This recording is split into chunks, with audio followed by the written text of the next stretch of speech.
Where am I? Maybe... Is this a dream? Oh? There's someone here. Who is it? Someone I know? Can't remember.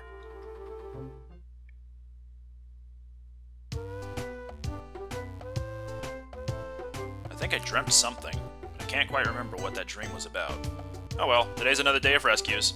Wonder if I have any mail. Better check the mailbox. So fun fact about these huts. Depending on which type of Pokemon you got, it'll look different. So there's one for fire, there's one for grass, there's one for water. There's also one for electric, fighting, and normal.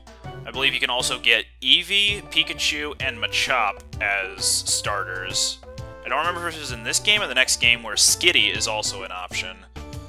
I can throw up a list of what starters could be received right now from the questionnaire. And they're all... The questions all give you certain points towards a certain, like, nature, quote-unquote. So, as you saw with the relaxed nature, I got Psyduck. I believe if you're male and you got hardy nature, you would get Charmander. If you got brave nature, you'd get Machop, and he's only male. So, if you want to cheat the questionnaire, you're able to do that, just as long as you know what point values the questions give you. And in the past, I used to do that a lot, but for this playthrough, I just answered as as they would be truthful. And I got Psyduck, so go figure.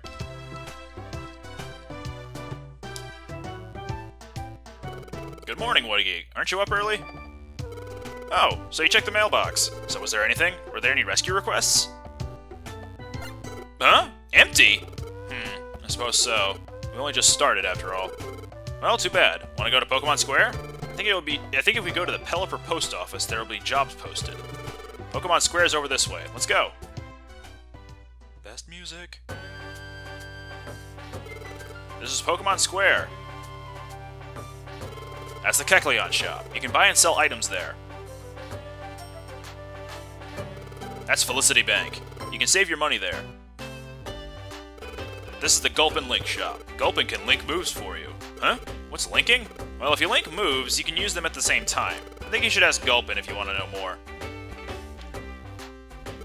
This is Kangaskhan Storage. If you store items here, they'll never go missing. You should store important items here before you go out on any dungeon adventure. What do you think? The businesses here help us. Oh, and there's also the Pelipper post office. That's up past here. I think we can get some information on rescue jobs. Let's first go to the Pelipper post office. Now, he says that, but I'm going to go to the Kangaskhan Storage real quick. And then deposit some items that I don't necessarily need, such as these Oran berries that are just clogging my inventory. Pecha berries and Ross berries are also inconsequential, so I don't really need them. Alright, look good for now. You can also only carry 20 items on you at, I believe, any given point. And I want to check something. Okay, yeah, I'll do this. So, what linking moves does, it lets you use two moves at the same time. Good combinations tend to either deal heavy damage, heavy status effects, or kind of like a combination of the two. And the ones that I like to use are status effects, like defense down or attack down, and then punish based on that. So with Tail Whip and Scratch, that will lower the defense and then do extra damage with Scratch because of it. So there we go. Alright, link.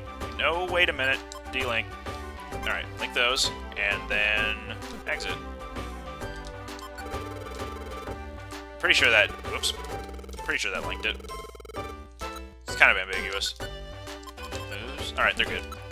There's also an item that you can get in the game called the Link Box, which does the same thing, but for free. Now, the Kecleon brothers tend to have... Or they don't tend to have. They always have different items every time you come here. By which I mean between rescue missions. The guy on the left sells general items, and then this guy sells orbs and TMs. TMs are often very expensive, and they're one use. But you can have multiples of the same move in your arsenal, should you choose to do that. Those are really useful for the dungeons that knock you down to level 1, and you just find random TMs just out in the open. Orbs are something else that I'll get into later. We should be finding some in the next dungeon, I think. And I'm going to deposit my money now, just in case. Because it always helps to have some savings. There's no one there yet. There's going to be later. That building is the Pelipper Post Office.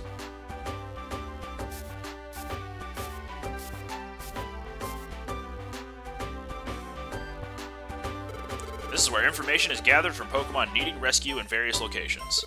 See? Have a look at this bulletin board. It lists rescue jobs. Check it out.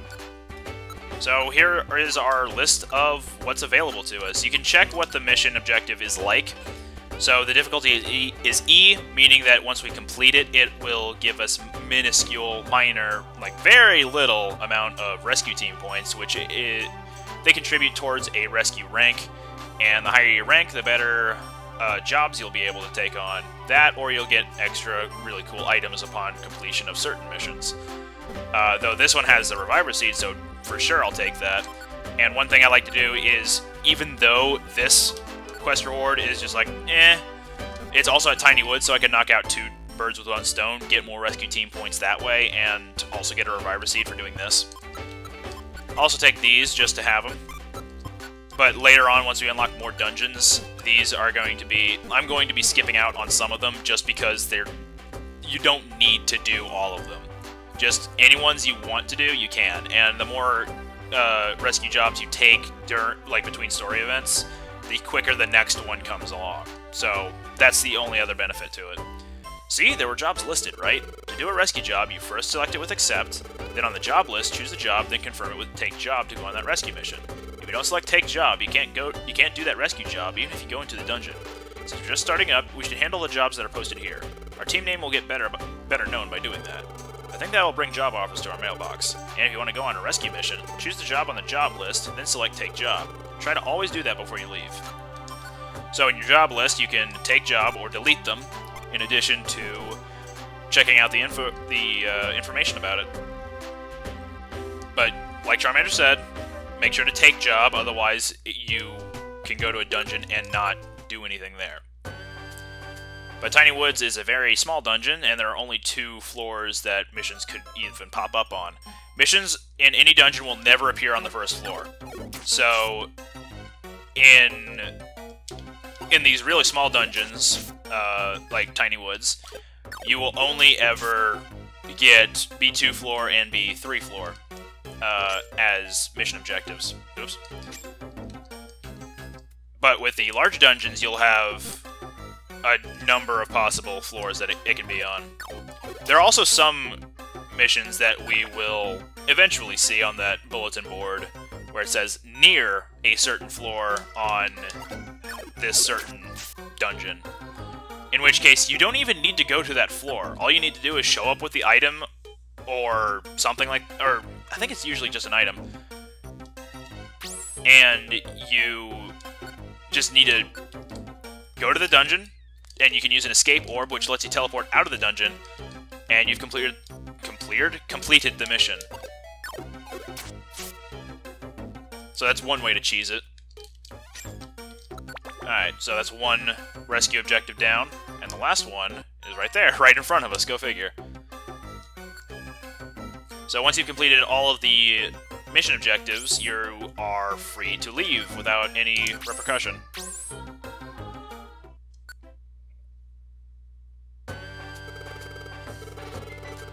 So now we get the rewards from the clients.